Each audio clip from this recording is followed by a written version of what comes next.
The Florida Panthers have a ridiculous forecheck, probably one of, if not the best in the NHL. But Quinn Hughes is one of the best puck-moving defensemen in the NHL. So what happens when the best puck-moving defenseman goes against the best forecheck in the NHL? I'm going to break that down. We're going to see what doesn't work and what does work against an aggressive forecheck like Florida. There's a lot to learn here, so let's get into it. As a defenseman, one of the first things I like to look at before playing another team is what their forecheck is like. When playing against a really aggressive forechecking team, I really like to pick it apart and understand what they do. And essentially, Florida has one main forechecking style. They kind of have a couple alterations to it. So if F1 has the puck here, their main forecheck is they typically go for a hard rim around the boards like this, which will have the D-man go to it. And let's say the other D-man goes down here.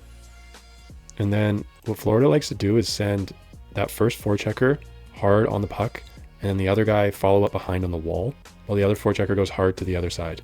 They also really like to get their defenseman in the mix. So their defenseman will hold the wall here pretty aggressively and over here. So that's kind of the basics of their main forecheck. And their kind of secondary forecheck is typically a high chip or a light chip into the same side corner, which typically results in the defense doing something like this.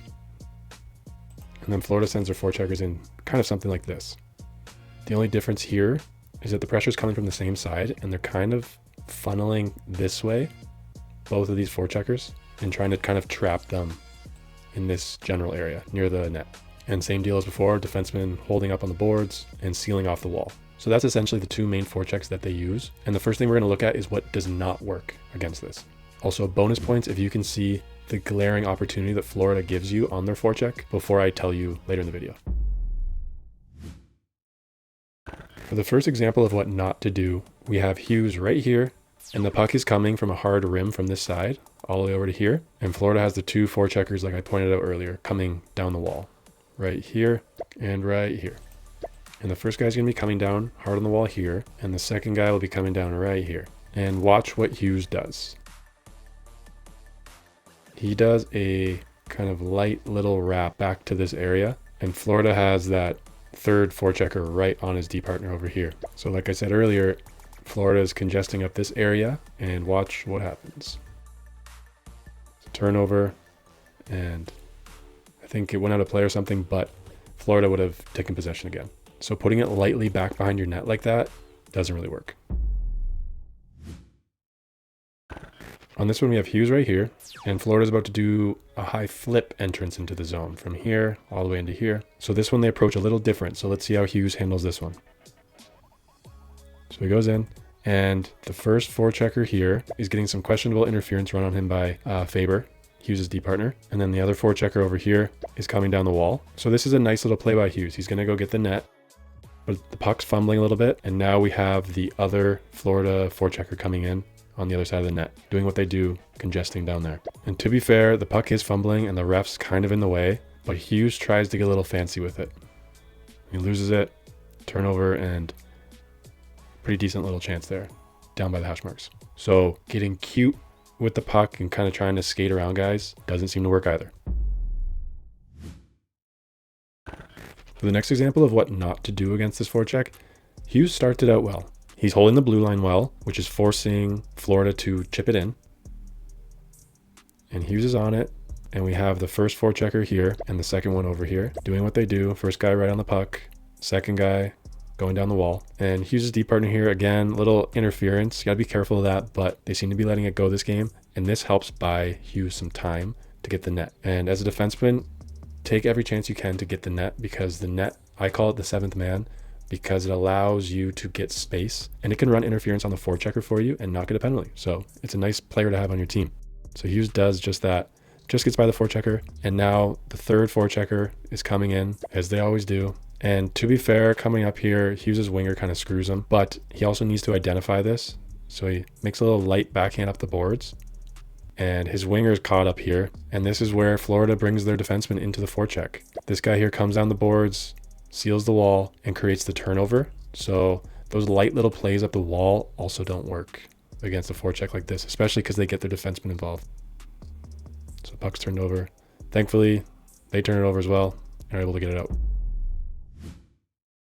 Before I show you how to deal with a forecheck like this as a defenseman, one of the best things you can do is avoid having to do the breakout or avoid their forecheck altogether. And this starts before they cross the red line. And Minnesota is doing a great job of congesting this area and making Florida do something before the red line.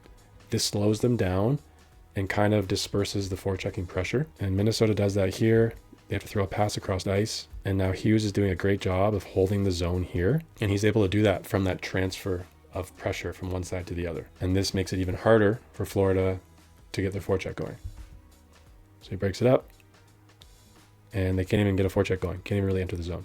So that is how you just avoid the forecheck in the first place. But sometimes you can't. And we're going to look at that next. On this breakout, it's actually Hughes' D partner Faber that executes it beautifully. And Florida does a light chip into the corner here. And Faber gets to it. And you'll see here that we have the 3 Florida forwards forechecking aggressively. And Faber is about to take the net. And in doing that, he's able to pinch off the forechecker. And next, he's able to identify that glaring opportunity that I mentioned earlier that Florida gives you on the forecheck. And that is the middle of the ice. It is a difficult play to do as a defenseman, but Florida is getting it to you when you can identify it because they seal off the wall like they do. Faber makes a nice pass, another quick pass, which you got to do, and off they go. And the key is having your head up and facing the middle, and that first forward that gets that pass has to make another quick pass because they have the pressure coming down on that guy too. And that is one of a few ways to handle this forecheck. I'll show you the next one. The next one we have Hughes over here, and it's the light chip forecheck that Florida does. And Hughes does a great job of beating Tkachuk to the puck. And Tkachuk is the first guy on him.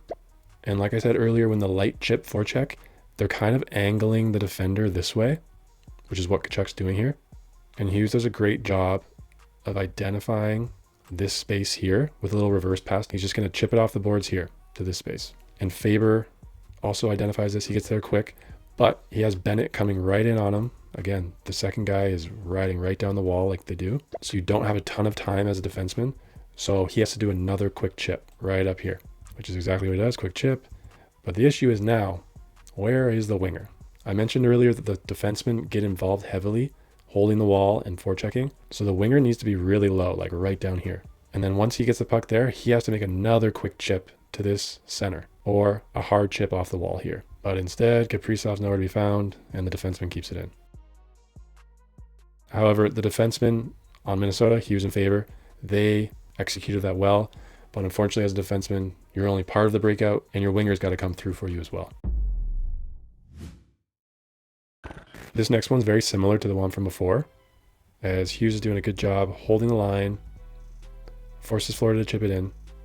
And now, like before, he has the first forechecker on him and then the second forechecker over here coming down the wall. And as they tend to do on those high flip chip-ins, they're going to angle Hughes this way. And in doing that, like before, it opens up space here for that reverse chip into that area. The only difference on this one, and it shows why chemistry is so important with your defense partner, is this is not Faber, Hughes' usual D partner.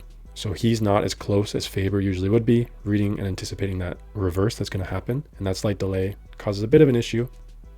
See how he's a little delayed? Now he sees it. He jumps.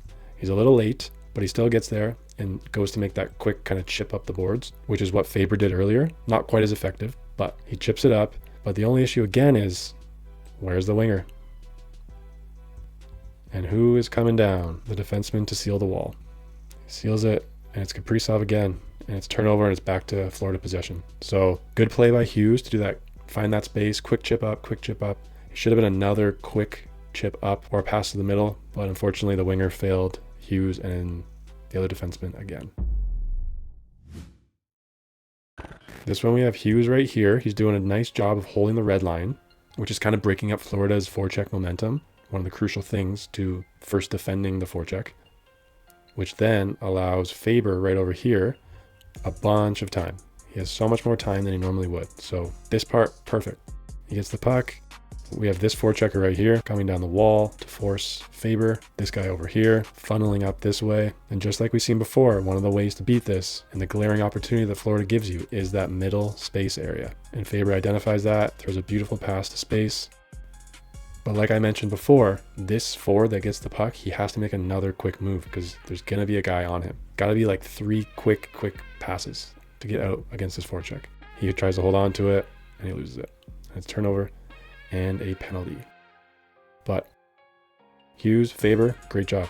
That's how you do it as a defenseman. That's the most you can do, really. That's it, guys. And I think the biggest takeaway from this is when facing an aggressive forecheck, the key is to keep it simple. If you don't have a clear passing lane, moving it hard along the boards or just getting it high and out is the better option than getting fancy or forcing something. And as always, thanks for watching Dirty Little Shifts, where I pass on my knowledge of defense to you so you can hopefully see the game a little bit deeper.